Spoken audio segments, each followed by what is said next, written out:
प्रथम तृतीय स्कंद 15वां अध्याय चल रहा है हमारा। प्रसंग क्या है?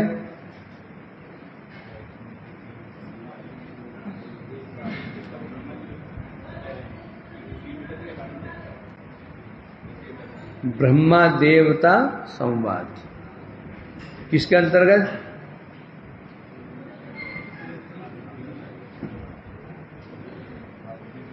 विदुर मैत्रेय संवाद के अंतर्गत। तो यहां पर ब्रह्मा जी देवताओं को समझा रहे हैं। अब ये ब्रह्मा जी देवताओं को ये इस बात क्यों समझा रहे हैं? वैकुंठ की बात क्यों समझा रहे हैं? अनवल, ब्रह्मा जी देवताओं को ये वैकुंठ की बात क्यों समझा रहे हैं?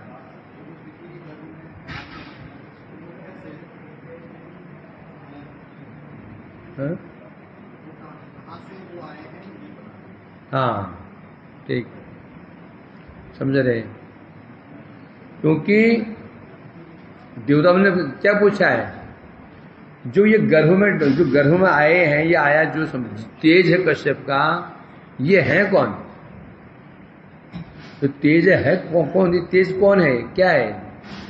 तब बता रहे हैं ये वास्तव में, तब तो इतिहास बता रहे हैं, मेरे जो चार पुत्र चतुषन जो आकाशचारी हैं, विमान में विचरण करते हैं, एक बार वैकुंठ गए।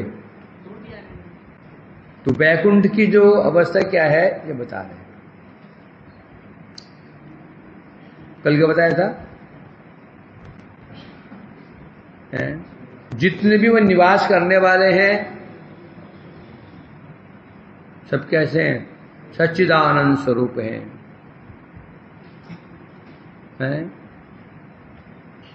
और वहां भगवान विराजमान हैं। कैसे विराजमान हैं?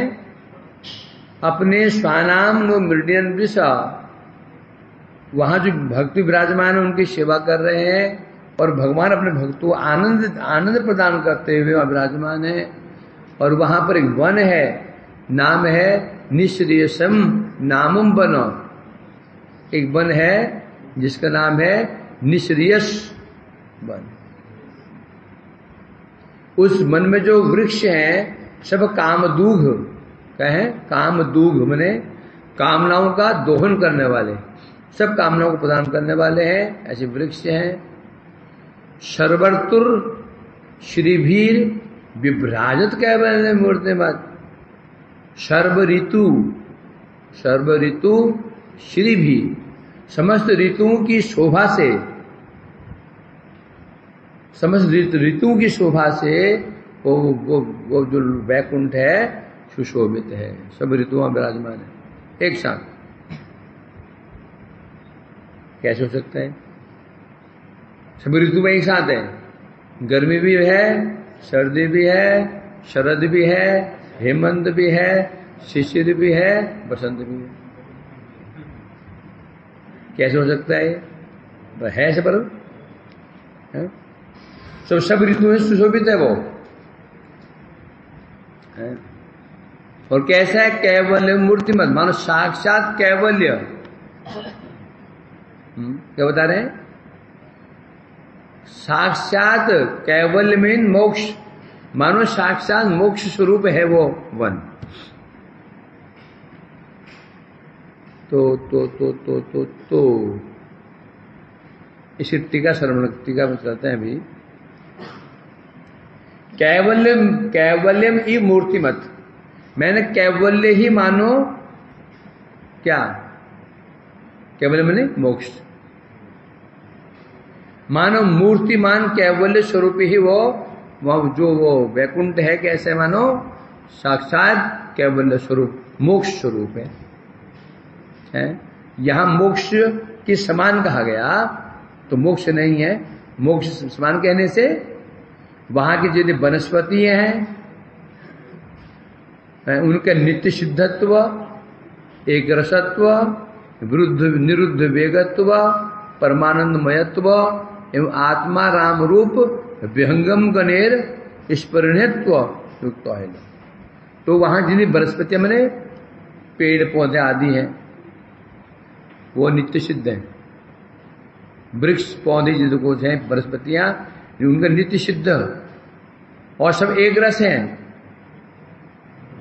ये नहीं है कि पतझड़ में पत्ते गिर गए, बस में पत्ते लग गए, फिर किसी मौसम में फल लगे, किसी मौसम में फल नहीं लगे, सब एक रस। और परमानंदमयी हैं।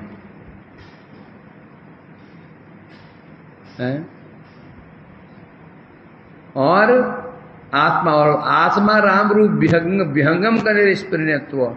और वहां को बता रहे हैं यहां पर विहंगम कौन है, वहां के पक्षी कौन है, मानो आत्मराम है ना,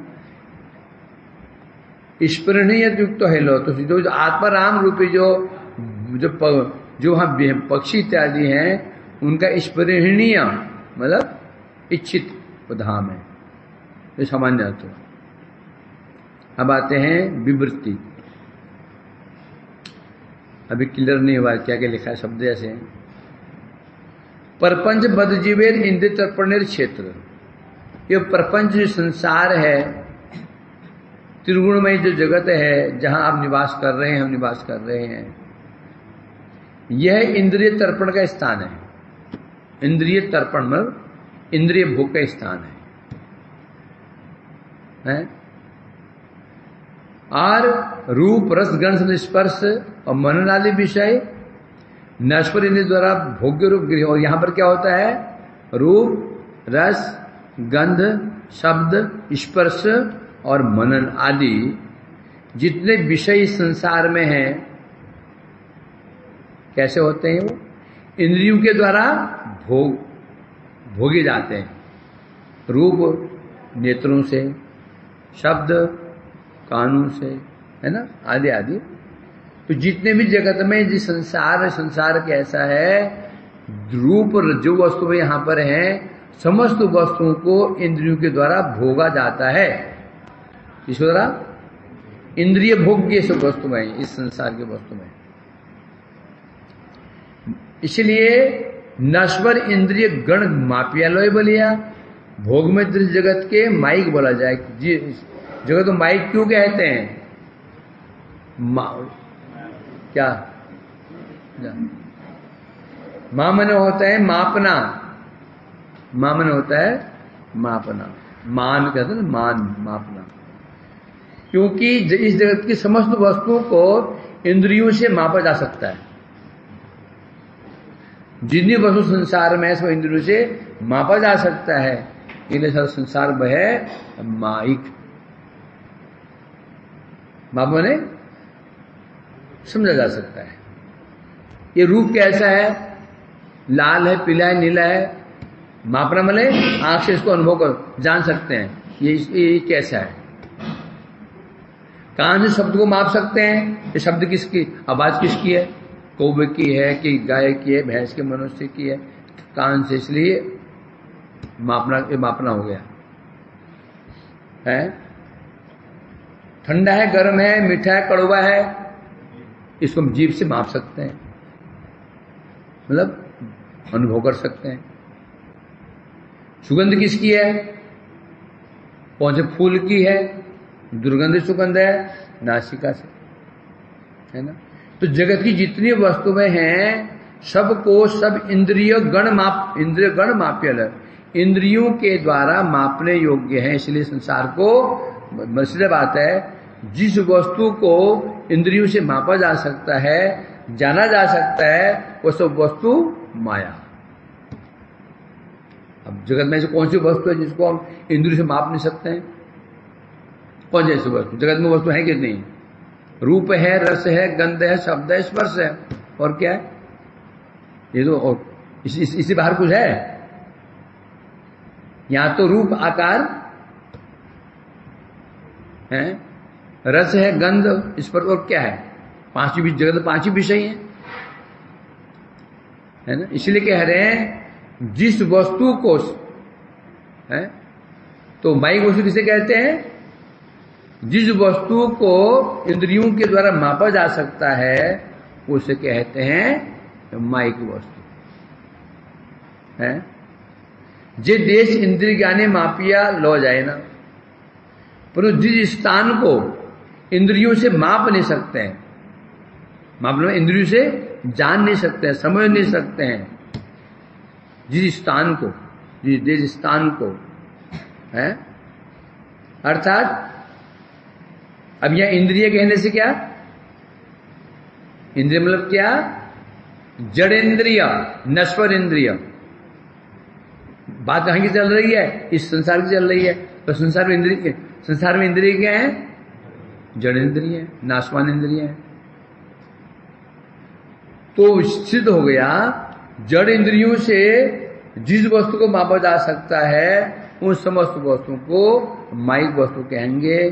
जिस देश को, जिस स्थान को जड़ इंद्रियों से नहीं माप सकते हैं, अर्थात नहीं माप सकते हैं, और जिस वस्तु को जड़ इंद्रियों से भोग नहीं कर सकते हैं,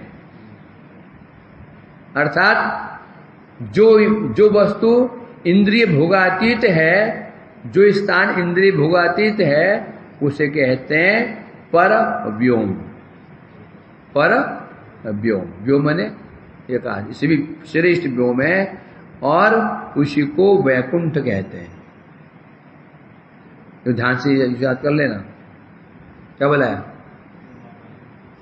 जिस किसी वस्तु को जड़ इंद्रियों से हम माप सकते हैं, समझ सकते हैं। वृंदावन कहां पहुंच गया, माप लिया नहीं मापा, ये पटक क्यों लिया, कोरोना होगा, जुकाम, याद आएगा मेरे को कोरोना का समय।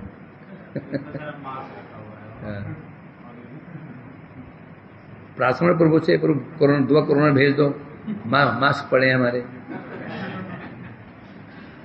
हैं? हैं?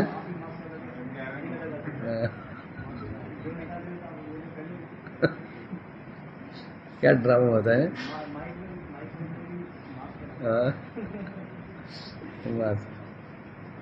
अब तो कहाँ था, नहीं था, तेरी एंट्री हुई थी ना, तेरी एंट्री अच्छी नहीं हुई, तू कोरोना को लेकर आया था।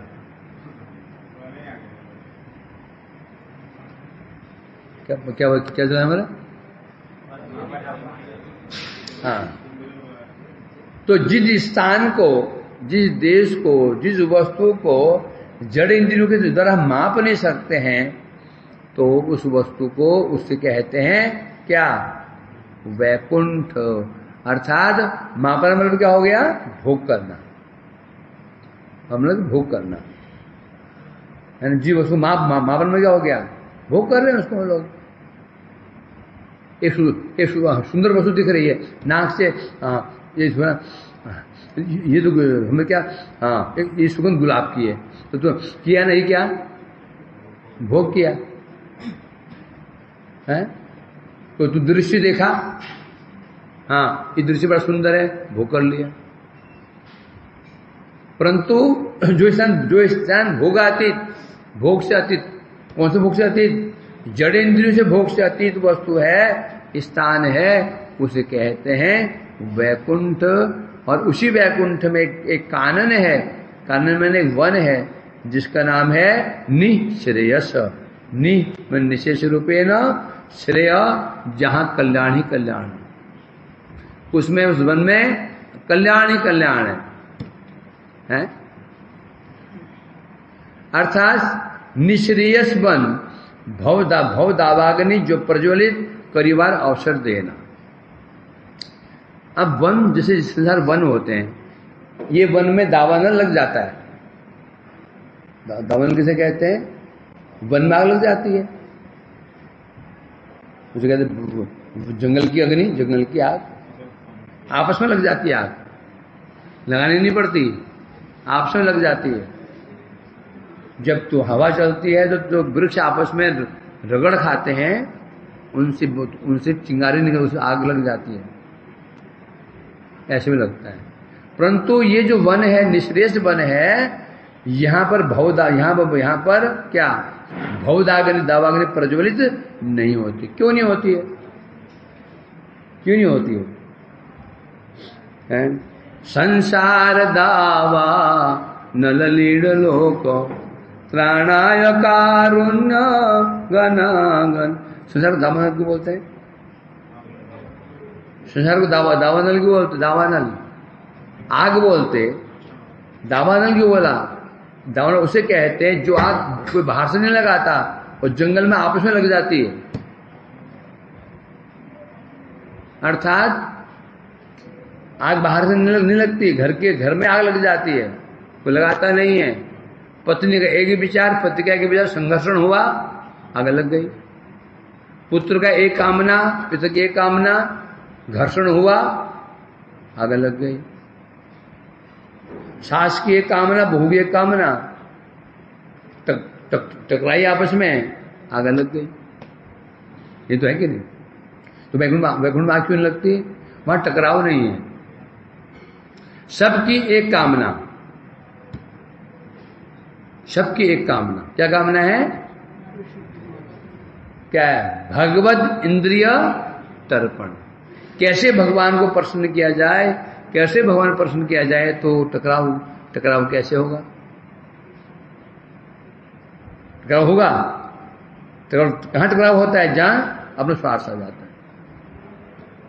समझे कि नहीं? 100 वैष्णव हो, 1000 वैष्णव हो, सबका यदि एक लक्ष्य होता तो टकराव क्यों नहीं होता? तुम आपस में लड़ते मरते क्यों नहीं हो? आपस में तो झगड़ा क्यों नहीं होता तुम्हारा? क्योंकि स्वार्थ नहीं है। थोड़ा बहुत होता ही है, समझे कि नहीं? दो भाई आपस में शत्रु बन जाते हैं, जान के दुश्मन बन जाते हैं। तो हम इतने 30-35 लोग रह रहे हैं, लेकिन लड़ाई हो रही है ना, सिर फट रहे हैं। हाँ, कभी कभी गाली गलौज हो जाता है। क्यों नहीं है? क्योंकि यहां पर्सनल स्वार्थ नहीं है। सब जानते हैं भैया कुछ भी कर लो, मठ में ही है, कितने कमा लो, देना तो प्रभु जी को ही है।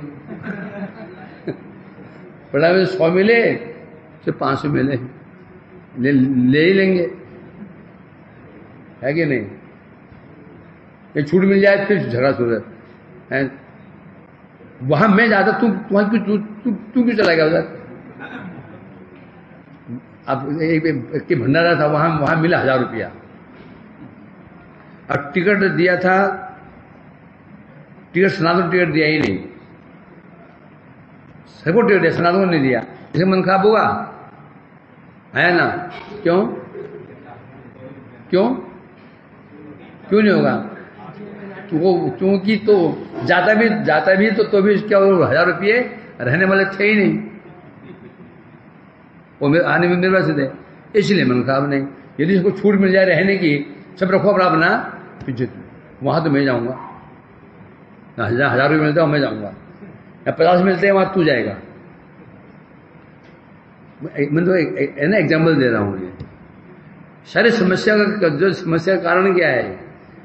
व्यक्तिगत स्वार्थ ही समस्या कारण है। जहां जिन व्यक्तिगत स्वार्थ रहेंगे उतना टकराव होगा। जहां पर व्यक्तिगत स्वार्थ, यहां मतलब टकराव इसलिए नहीं होता। सोचो ना, कुछ सामान्य बात है क्या? 30-35 हम लोग रह रहे हैं यहाँ पर, कम कुछ ये 8वां अजूबा है संसार का। कुछ झगड़े नहीं हो रहे, होता है अगले बार मिल जाते हैं। क्यों ऐसे? क्यों झगड़ा क्यों नहीं हो रहा? क्योंकि व्यक्तिगत स्वार्थ है किसी का नहीं, सब भगवान की सेवा कर रहे हैं, इसलिए ये झगड़े नहीं है। यदि व्यक्तिगत स्वार्थ आ जाए फिर तो सिर फटेंगे, समझे कि नहीं? तो वैकुंठ में क्या है? वैकुंठ में क्यों नहीं है? दावानल क्यों नहीं है? जितने भी वहां के परिकर हैं, चाहे वो चर हो अचर, सबका एक ही लक्ष्य। क्या लक्ष्य है? भगवान की सेवा, बस। यदि कोई भगवान अधिक सेवा कर रहा है, ईर्ष्या नहीं हो जाएगी। हाँ ठीक है भाई, मेरे बस पर मेरे पास योग्यता नहीं है, तुम्हारे पास है, तुम करो, हम आपको सपोर्ट करेंगे। समझे नहीं? ये व्यक्तिगत स्वार्थ रहा तो ये गुरु जी सेवा करके मैं प्रिय बन जाएगा, और मैं प्रिय नहीं बन पाऊंगा, फिर मैं पीछे रह जाऊंगा, तो इसको करने नहीं दूंगा। ये कह रहे हैं, तो इसलिए कह रहे हैं, वो कैसा बता रहे हैं? भवदावाग्नि प्रज्वलित कर अवसर देना, वहां पर अर्थात ये निःश्रेष वन है, यहां पर केवल आत्म कल्याण, यहां किसी प्रकार का कोई समस्या नहीं है। और श्री काननेर वृक्ष समूह कल्पतरु, उस कानन में जितने वृक्ष हैं, काम दुग बने दुहना, अर्थात सब कामनाओं को पूरा करने वाले कल्प वृक्ष हैं। अर्थात कामी कामुक बनेर इंद्र चरितार्थ अवकाश देना। जितने कामुक व्यक्ति हैं, कामी पुरुष हैं, वो वन तो है, सुखमय वन है, परंतु कामी व्यक्तियों को भोग करने का अवसर नहीं मिलेगा। क्या है? इंद्रिय चरितार्थ तार अवकाश देना, तो जो कामी पुरुष कामी व्यक्ति हैं उस वन से भोग नहीं कर पाएंगे। कमाल है, जो वन है तो सुखमय वन है, क्यों नहीं कर पाएंगे? क्योंकि वो वन है निःश्रेयस है। जो कामी व्यक्ति को वहां लाभ नहीं होगा। क्यों? क्योंकि कामीगण से वैकुंठ राज्य कल्पतरु निकट कौन फल प्रार्थना करें ना। क्योंकि कामी व्यक्ति उस निःश्रेयस वन में जो कल्पतरु है उसे कोई फल की कामना ही नहीं करते हैं। क्या मतलब है इसका? जिन कामी पुरुष हैं भगवान के पास जाते ही नहीं, वो कहां जाएंगे? वो गणेश जी के, हनुमान जी के, लक्ष्मी जी के दुनिया में वहां भागते फिरते हैं। मतलब भगवान क्या देंगे? उन्होंने बोले मैं दूंगा ही नहीं, दूंगा तो छीन भी लूंगा। यश्याम अनुगृह्णामि, जिस पर मेरी कृपा होगी हरण कर लूंगा, सब उसको हरण कर लेता हूं। उन्होंने कहा ना, तो बता रहे कामी व्यक्ति वो जो वो उसको वन है, कल्प वृक्ष है, मुझे कुछ मांगेगा ही नहीं। मुझे पता है क्या मांगना मैंने खतरनाक है, भगवान के प्रिय बनना मैंने खतरनाक है। जो है ना उसको भी छीन लेंगे ये। इसलिए वो शिव जी के प्रिय बनते हैं, वो देवी के प्रिय बनते हैं, हनुमान के प्रिय बनते हैं, गणेश के प्रिय बनते हैं, भगवान प्रिय बनने। भगवान स्वयं कह रहे हैं जिस पर मैं कृपा करता हूं हरण कर लेता हूं। अब कौन व्यक्ति भगवान कृपा लेना चाहेगा? पूछो क्या?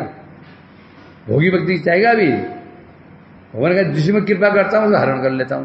अब कौन बेवकूफ है जिसकी कामना भी हो और भगवान की शरण ग्रहण कर ले? जो रहा चाहे ना वो भी चला जाएगा। इसलिए बता रहे हैं, तो कामी जो गण हैं वैकुंठ राज्य में कल्पतरु निकट है, तो कौन फल कामना करें ना, नहीं करते कामना। क्यों नहीं करते हैं? क्योंकि उन्हें अपना आत्म कल्याण नहीं चाहिए। उन्हें क्या चाहिए? उन्हें क्या चाहिए? प्रिय चाहिए। प्रिय क्या चाहिए? प्रिय धन, जन, संपत्ति, और वहां क्या मिलेगा? निःश्रेय में, वहां पर आत्म कल्याण मिलेगा। क्या मिलेगा? उस वन में क्या मिलता है? आत्म कल्याण मिलेगा। आत्म कल्याण की वस्तु मिलेंगी, जिसे आत्मा की प्रसन्नता होती है वो वस्तु मिलेगी। क्या मिलेगी? वहां वृक्ष है, वृक्ष की कामना पूरी करेंगे। क्या क्या कामना? आत्मा संबंधी कामना पूरी करेंगे। अब ये भोगी कौन है? ये कौन है? इसकी इच्छा क्या है? प्रिय। और प्रिय वहां मिलेगा नहीं। इसलिए कामी पुरुष कभी भी निःश्रेयस वन का आश्रय ग्रहण नहीं कर सकते हैं। श्री कल्पतरु निकट केवल वैकुंठ वस्तु गमन करें, क्योंकि वो जो कल्प वृक्ष है उसके पास तो केवल वैकुंठ वस्तु ही जा सकती है। वैकुंठ वस्तु कौन है? भगवान के भक्त हैं। जो कल्प वृक्ष है उसके पास वैकुंठ वस्तु माने जो भगवान के भक्त हैं वही जा सकते हैं। जो वैकुंठ वस्तु नहीं है उसके पास जा ही नहीं पाएगा। मांगेगा तब जब जा पाएगा। ताहादे कौन बार नश्वर कामना उदय है ना। और जो वैकुंठ वस्तु भगवान के भक्त हैं, जो वृक्ष के पास पहुंच जाते हैं, उन वृक्ष से उनका कभी कोई नश्वर कामना उदय नहीं होती, मतलब जड़ीय कामना। जो वैकुंठ वस्तु किसे कहते हैं? जहां कुंठा धर्म नहीं है। कुंठा धर्म कहने से काम, क्रोध, लोभ, मोह, मद, मात्सर्य यहां पर नहीं है, जड़ीय काम नहीं है ना। तो इसलिए कह रहे हैं, तो उनके अंदर कभी भी जड़ीय कामना उदित तो होती ही नहीं है, इसलिए वैकुंठ वस्तु है। इसलिए वैकुंठ वस्तु ही उस वृक्ष के निकट जा सकते हैं, उस वन में जा सकते हैं। सकल काम तादृश सतरु दर्शने पूर्व होते ही सफलता लाभ करे थाके। जितनी कामनाएं होती हैं, धन, जन, स्त्री, पुत्र आदि, ये कामनाएं उस वृक्ष के पास जाने से पहले समाप्त हो जाती हैं। क्या बता रहे हैं कि इसके धन की इच्छा है, धन न धनम जन्म सुंदरी कवितांग, जो जिन चीजें हैं ये क्या है? ये तो कामनाएं हैं। वो जो वृक्ष है निश्रेयस वन में, जो कल्प वृक्ष है, वहां जाने से पहले ही समस्त प्रकार की कामनाएं क्या हो जाती हैं? समाप्त हो जाती हैं। उस वृक्ष को दर्शन करने से पहले ही अब जा सकता है। जैसी कामनाएं नष्ट हुई, अब जा सकता है। क्यों? अब उसकी एक कामना है, क्या है? श्रेय कामना। क्या श्रेय? मतलब मुझे कैसे भगवान की भक्ति मिले, कैसे भगवान की सेवा मिले, कैसे भगवान को प्रसन्न करूं, इसलिए वहां जा सकता है। भक्ति सुखमय कैवल्य मूर्तिमान होइए से निर्देश मन शोभा विस्तार करे। अब उस वन की शोभा का विस्तार कौन कर रहा है? भक्ति सुखमय कैवल्य मन कैवल्य मन मोक्ष, माने मोक्ष ने मूर्ति रूप धारण कर लिया और धारण करके उस वन की शोभा बढ़ा रहे हैं। अब कैवल्य यहां पर क्या लेंगे? कैवल्य मतलब कैवल्य के स्वरूप किसका है? कैवल्य मतलब सुख, मोक्ष सुख। कौन सा सुख? भक्ति सुखमय कैवल्य। कैवल्य माने केवल, केवल का भाव कैवल्य। कैवल्य क्या? केवल का भाव है वो, है ना। अब कैवल्य क्या है? भक्ति सुखमय केवल, अर्थात केवल भगवान भक्ति सुख। केवल भक्ति सुख क्या होता है? केवल भगवान की सेवा, केवल भगवान की सेवा, उसके अलावा कुछ भी नहीं, उसे कहते केवल भक्ति सुख। जहां पर इंद्रिय सुख लेश मात्र में नहीं है, केवल भगवान की सेवा जिसमें उसे कहते हैं केवल। केवल मैंने मोक्ष नहीं है, केवल मैंने भक्ति सुख रूप जो कैवल्य है, मानो वो साक्षात रूप में उस वन की शोभा बढ़ा रहा है। तो वन की शोभा क्या है? क्या है? भक्ति सुख। वहां क्या मिलता है? वन की शोभा किससे होती है? फलों से होती हैं। फल प्राप्त होते हैं उस वन से, हमको फूल प्राप्त होते हैं। फूल फल नहीं हो, वन कितना सुंदर हो, उसका महत्व नहीं है। ठीक है, हरा भरा रहता है, परंतु फूल फल होते हैं तो महत्व होता है। तो उस वन के जो वृक्ष हैं उनकी शोभा क्या है? बता रहे हैं भक्ति सुख, अर्थात वो जो कल वृक्ष हैं भक्ति सुख रूप फल ही प्रदान करते रहे। केवल भक्ति सुख, केवल भक्ति सुख, कैवल्य फिर भक्ति सुख। वहां पर लेश मात्र भी इंद्रिय तर्पण नहीं होगा। है? नाना सौभाग्य समृद्धि सिखाने परिपूर्ण है।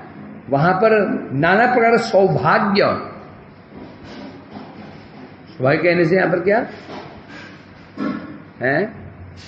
सौभाग्य मतलब यहां पर क्या? जागतिक सौभाग्य नहीं, जगत में सौभाग्य क्या है? अच्छा पुत्र मिल जाए सौभाग्य, पति मिल जाए सौभाग्य, धन मिल जाए सौभाग्य, अच्छा सास मिल जाए बहू का सौभाग्य, बहू मिल जाए सास सौभाग्य, जो सेवा करे। नग दो दुर्भाग्य बोलते हैं ना। यह सौभाग्य क्या है? नाना सौभाग्य। सौभाग्य क्या नहीं? यहां पर क्या? जड़ी सौभाग्य नहीं। क्या सौभाग्य है? भक्तों की सेवा का सौभाग्य, उनके दर्शन का सौभाग्य, भगवान लीलाओं को दर्शन का सौभाग्य, ये सौभाग्य। इन सौभाग्य से परिपूर्ण है वो वैकुंठ धाम। वैकुंठ काल सर्वदा भगवश शिवा सुख उपयोगी। वैकुंठ का जो समय काल है सर्वदा भगवान के शिवा सुख का उपयोगी है। ये जगत काल क्या है? क्या है? सब सारा काल भगवान शिवा का सुख उपयोगी नहीं है। रात्रि काल भगवान शिवा सुख उपयोगी नहीं है, उनमें भगवान शिवा नहीं कर सकते हैं। कर सकते हैं क्या? नहीं कर सकते हैं। तामसी समय कर सकते हैं, तामसी समय में नहीं कर सकते। वहां पर क्या है? सब समय जो वहां जो काल है बस सर्वदा सब समय भगवान की शिवा सुख का उपयोगी है। जगत में क्या है? नहीं ऐसा है कि नहीं? हम कुछ भी करते हैं, एक भक्त कितनी भक्ति क्यों ना करो, कुछ समय ऐसा होता है जो भगवान का सुख शिवा का उपयोगी नहीं होता है। अब वो शौचालय करने के लिए गया, शौच करने गया, तो इसे भगवान क्या सुख मिला? विश्रा सो रहा है, क्या सुख मिला? चाहकर भी नहीं कर सकते हैं संसार में। वहां पर क्या है? सर्वदा सब काल सब समय भगवान का शिवा सुख का उपयोगी है। वहां पर क्या विशेषता है? भजनीय वस्तु, भजन और भक्त। भजनीय वस्तु भगवान हो गए, भजन हो गया और भक्त हो गया। वैकुंठे त्रिविध विचित्रता। वैकुंठ में 3 विचित्रताएं हैं। क्या विचित्रता है? भजनीय, भक्त और भजन। कैसे हैं? देश काल पात्रे विराजित था किया। ये तीनों वहां विराजमान है। भगवान विराजमान है, भक्ति विराजमान है और भजन भक्ति विराजमान है। यही वहां की विचित्रता है। और ये तीनों ही क्या है? न भगवान नाशवान है, न भजन नाशवान है, न भक्त नाशवान है। भगवान भी वैकुंठ वस्तु, भक्ति भी वैकुंठ वस्तु और भक्ति भी वैकुंठ वस्तु। यही है विचित्रता उस मन।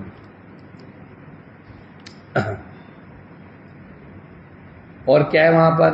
वैमानिका सललना चरितानि शश्वत गायंत यद समल क्षपणानि भरतु अंतर्जले अनुविकसत मधुमाधविना गंधेन खंडितो धियो अप्यनिलम क्षिपंत। और क्या वहां पर? वैमानिका सललना चरितानि क्या बता रहे हैं यहां पर? सललना स्त्रियों के साथ में। सललना मने स्त्री, सललना मने स्त्री सहित। वैमानिका विमान से बना वैमानिक, अर्थात विमान में चलने वाले हैं। विमान हो गया। वैमानिक किसे कहेंगे? वैमानिक जो विमान में चलने वाले हैं उसका वैमानिक। तो विमान में विचरण करने वाले कौन है? कौन करते हैं? गंधर्वादी। उस लोक में स्त्रियों के साथ विमान में विचरण करने वाले गंधर्व क्या करते रहते हैं? गाय शश्वत गायंती। उस वैकुंठ में गंधर्व लोग विमानों में अपनी स्त्रियों के साथ में विचरण करते हुए गायंती यत्र गायंती भगवान गुणगान करते हैं। और समलम छपड़ानी भरतु, और क्या करते हैं? भगवत गुणानुकीर्तने। अब ऐसे अभिनिविष्ट हो जाते हैं वो लोग गान करते करते करते। अंतर्जले अनुविकसत मधु माधवी नाम गंधे न खंडित धियो अप्यनिलम क्षिपंत। होता क्या है? मतलब भगवान के गुणगान में ऐसे अभिनिविष्ट हैं। विशेषता बात क्या है? एक तो पत्नी साथ में, एक पत्नी साथ में, ललना साथ में, और उस पर भी अंतर्जले अनुविकसत। जल में जो वृक्ष, जो लताएं खिली हुई हैं, वृक्ष खिले, वो जो वृक्ष हैं उनके जो स्पेशली कौन है, मधुमाधवी माधवीलता, उसके जो पुष्प होते हैं, उसके जो गंध है, सुगंध है, माधवी जो लता है, और भी जो पुष्प हैं, उनके सुगंध से अनिलम, उनके सुगंध को, अनिल मने वायु उन पुष्पों के सुगंध को आकाश मार्ग में जहां गंधर्व विचरण कर रहे हैं, वो उनके नाकों में गंध प्रवेश कर रही है। ये सुगंध भी है, स्त्रियां भी साथ में। तथापि क्या होने पर बता रहे हैं, खंडित धियो अपि अनिलम क्षिपंतः, होने पर भी बता रहे हैं यहां पर वो गंधर्व लोग ऐसे निविष्ट हैं हरि गुणगान करने में, ना तो स्त्रियां उनको मोह पा रही हैं, ना वो सुगंध। मतलब यहाँ क्या दिखा जा रहा है, आविष्टता। दोनों विरोधी चीजें हैं। उनकी स्त्री साथ में है, भोग की वस्तु हो गई, और सुगंध है। मत होने पर भी परंतु वो सुगंध उनको मुग्ध नहीं कर पा रही है। अर्थात क्या कर रहे हैं, वो गंध वह की अपेक्षा करिया, क्षिपंत अनिलम, क्षिपंत मतलब दूर फेंकना। वो क्या कर रहे हैं, क्षिपंतम अनिलम, कौन सा अनिलम, गंधेन, जो अनिल हवा वायु पुष्प की सुगंध को लेकर के उन तक पहुंची हुई है, क्षिपंत उस अनिल को दूर फेंक देते हैं, मतलब उपेक्षा कर देते हैं। अर्थम उपेक्षा करने मतलब क्या हो गया, वो सुगंध को सूंघने के पश्चात भी उनका चित्त विचलित नहीं होता। ऐसे प्रमत्त हैं हरि वहां भगवान गुणगान करने में। कुछ है इसका और है, भक्ति तत्व है। चलो हरि बोल।